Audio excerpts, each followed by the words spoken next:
কবিতা পাঠের সময় এখন। শক্তি চট্টোপাধ্যায়ের কবিতা পাতাল থেকে ডাকছি। পাতাল থেকে ডাকছি, তুমি আমার কথা শুনতে পাচ্ছ? পাতাল থেকে ডাকছি, তুমি আমার কথা শুনতে পাচ্ছ?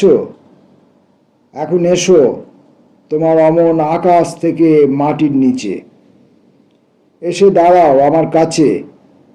আমার আঁচে পোড়াও দুপা, দু হাত পোড়াও, নরম ননির মতো শরীর পুড়িয়ে কালো কলুষ করো। আমায় ধরো, পাতাল বড় কষ্ট দিচ্ছে। চূড়ার থেকে শিকড় ধরে নামো আমার মুখের ওপর, বুকের ওপর, সুখের ওপর, দুঃখ ভরা নখের উপর, যেন মাটির উপর থেকে আছড়ে মাটি নখ নিয়েছে। পাতাল থেকে ডাকছি, তুমি আমার কথা শুনতে পাচ্ছ? পাতাল থেকে ডাকছি, তুমি আমার কথা শুনতে পাচ্ছ? এখন এসো তোমার একার আকাশ থেকে মাটির নিচে, এসে দাঁড়াও আমার কাছে। পাতাল বড় কষ্ট দিচ্ছে, আমার কাছে লুকিয়ে আছে তোমার জন্য ভালোবাসা।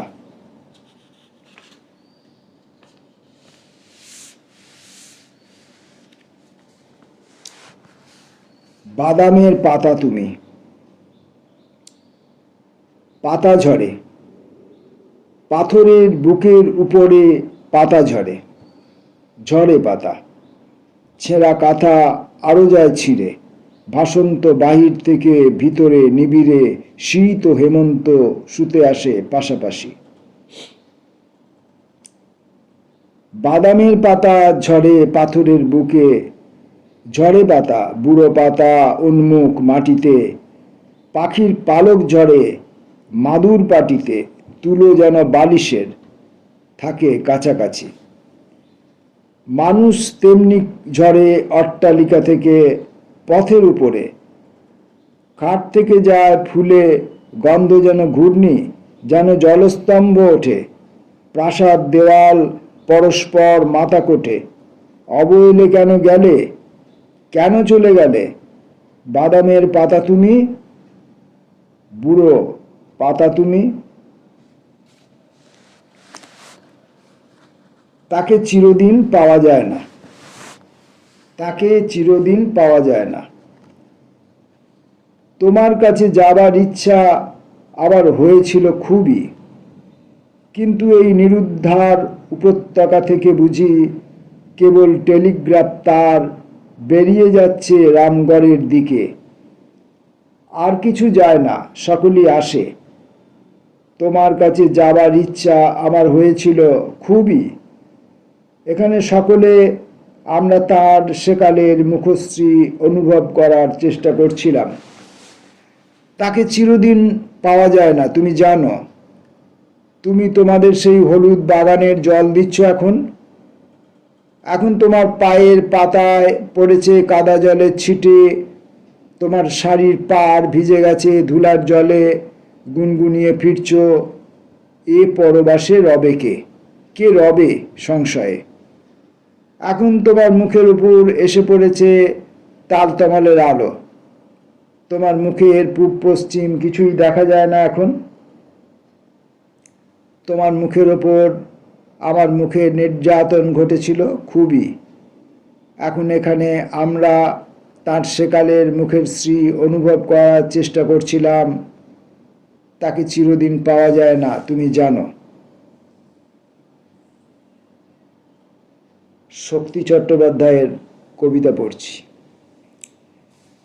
মিশে গেছি শব্দের সহিত।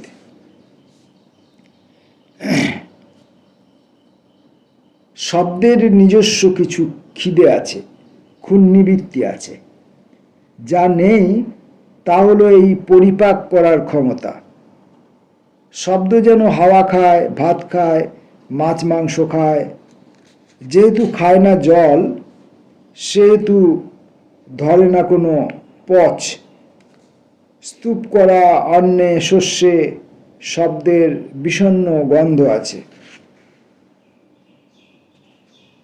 তবুও কয়েকটি শব্দ হাসি খুশি, স্তব্ধ কোনোটি বা যুগলে মানায় কাউকে, অন্যে বসে নিভৃতে বিরহে।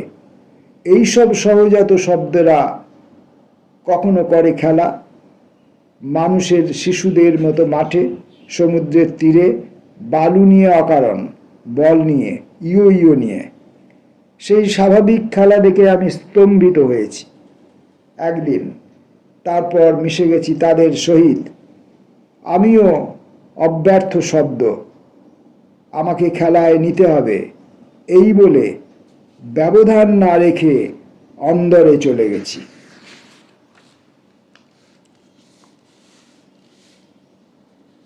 মৃত্যুর বিষয়ে। হত্যা করে আমাকে পাথরে, অথচ কোলের কাছে ঝর্ণা ছিল মায়া কাননের, ফুল ছিল ফুটে, ছিল করপুটে পাগল শিকড়, যা ধরে এ দেহ প্রাণ আবার বাতাস নিয়ে সংসার সাজাবে। ভেবেছিল এই হাসি শিশু ফুল, শিশু মুখ, ফুল ফুটে ওঠা আরও কিছুকাল ধরে দেখে যাবে। ভেবেছিল এই সুন্দর সহাস্য সব মানুষের ভালোবাসা পেয়ে সুখী হবে। ভেবেছিল শুধু এই নরম মাটির মধ্যে হাত গুজে প্রার্থনা জানাবে। কে জানাবে? এই আমি যে পাথরে শুয়ে মৃত্যুর বিষয়ে কিছু কথা বলে যাবে।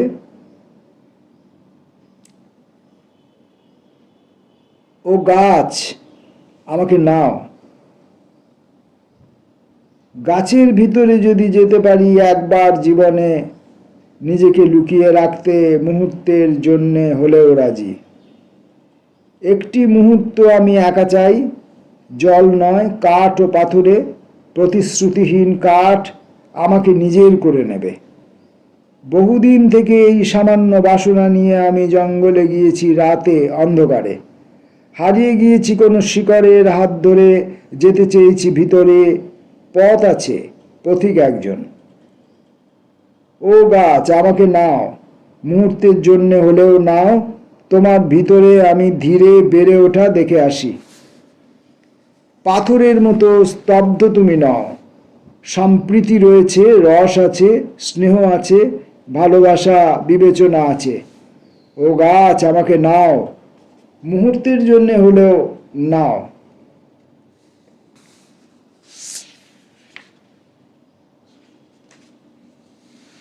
মানুষ যেভাবে কাঁদে, মানুষ যেভাবে কাঁদে তেমন কি কাঁদে পশু পাখি? একা থাকি, বড় একা থাকি, ভিতরে ভিতরে একা, অরণ্যের মধ্যিখানে একা, ঘরে ও বাহিরে একা, দিনে রাতে, দুঃখে ও সুখে। ছায়া নেই, মায়া নেই, ফুলের বাগানে নেই ফুল, ঝর্ণার মতন ঢাল, পিঠ জুড়ে আছে এলো চুল, মেঘের সম্ভার আছে, জল নেই, জলজ উৎসব, ধান নেই, টান নেই, আছে শুধু শুষ্ক সন্নিপাতি পাতার গাছের নিচে পদতলে ভাঙনের মতো। এইসব শূন্য আছে এই দেশ পরিপূর্ণ করে। তবুও মানুষ বাঁচে, মৃত্যু আছে বলে বেঁচে থাকে। মানুষ তো জীবন নয়, মৃত্যু তো জীবন নয়, ধারাবাহিকতা নয় কোনো। তবুও মানুষ বাঁচে, মৃত্যু আছে বলে বেঁচে থাকে। মৃত্যু তো জীবন নয়, ধারাবাহিকতা নয় কোনো। ভিড়ে বাঁচে, একা বাঁচে, মানুষের সমবিব্যাহারে বাঁচে। বেঁচে থেকে এই বাঁচতে হবে বলে থাকে বেঁচে। মানুষ যেভাবে কাঁদে তেমন কি কাঁদে পশু পাখি? একা থাকি, তবু একা থাকি।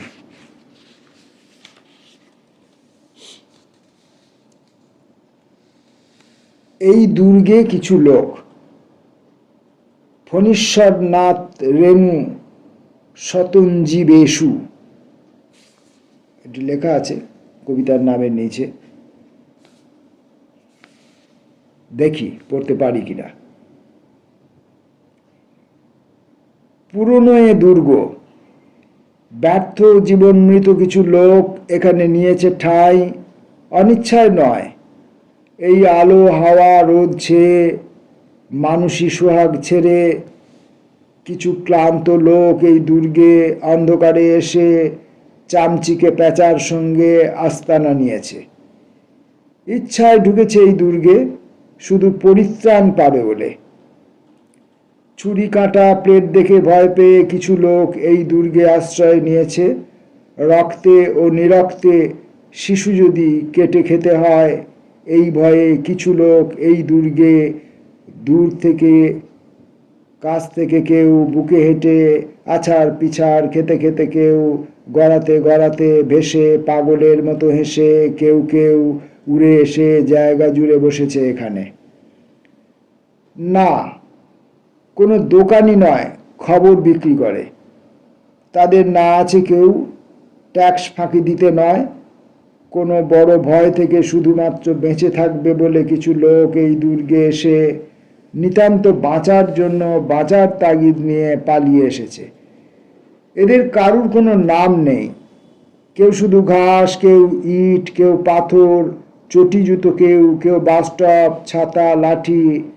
এমন নির্দোষ নির্হিংস নাম নিয়ে এরা সবাই পাঁঠার মাংস ভাগিয়ে নেয়ার মতো কুড়িয়ে নিয়েছে।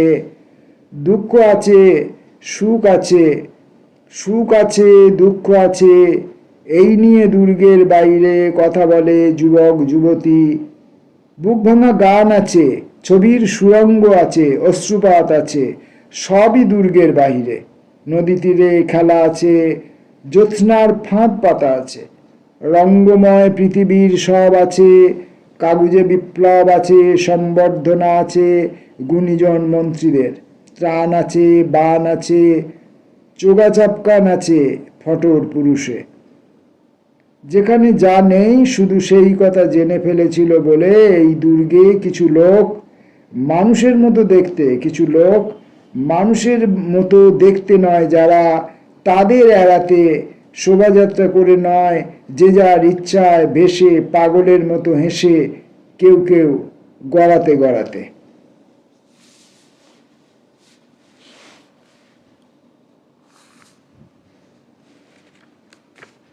শক্তি চাটুর্যের আপাতত এই কবিতাটি পড়ে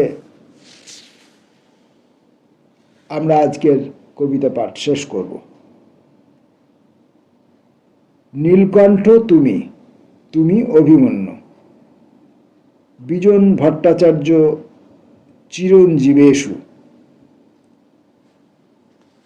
অস্তিত্বের বড় কাছে হে প্রিয় তোমার আক্রমণ। বঙ্গরঙ্গ ভূমি রক্তে ভেসে গেছে সেদিন। একদা তুমি তরবারি নিয়ে নেমেছিলে সন্ধ্যায় প্রভাতে।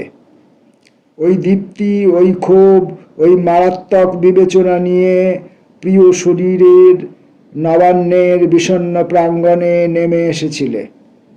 সেই দৃশ্য এক কিশোর দেখেছে। তারপর থেকে দীর্ঘ পথ ছিল পর্যটনময়, পথ ছিল, মত ছিল, ফুল ও পাথর ছিল কত। মায়ের মমতা দিয়ে সব কিছু জড়িয়েছ বুকে। তুমি দীর্ঘতম বৃক্ষ, নাকি তুমি মাধবীলতা, বাংলার সন্ন্যাসে গৃহে প্রাণময় জ্যোৎস্নায় জড়ানো? নীলকণ্ঠ তুমি, অভিমন্যু বুয়ের ভিতরে দিগ্বিজয়ী ঢুকে গেছ, কিছুতেই বেরোতে পারছো না। এই ভালো, কাজ নেই জীবনে ও নাট্যে, মৃত্যু আছে।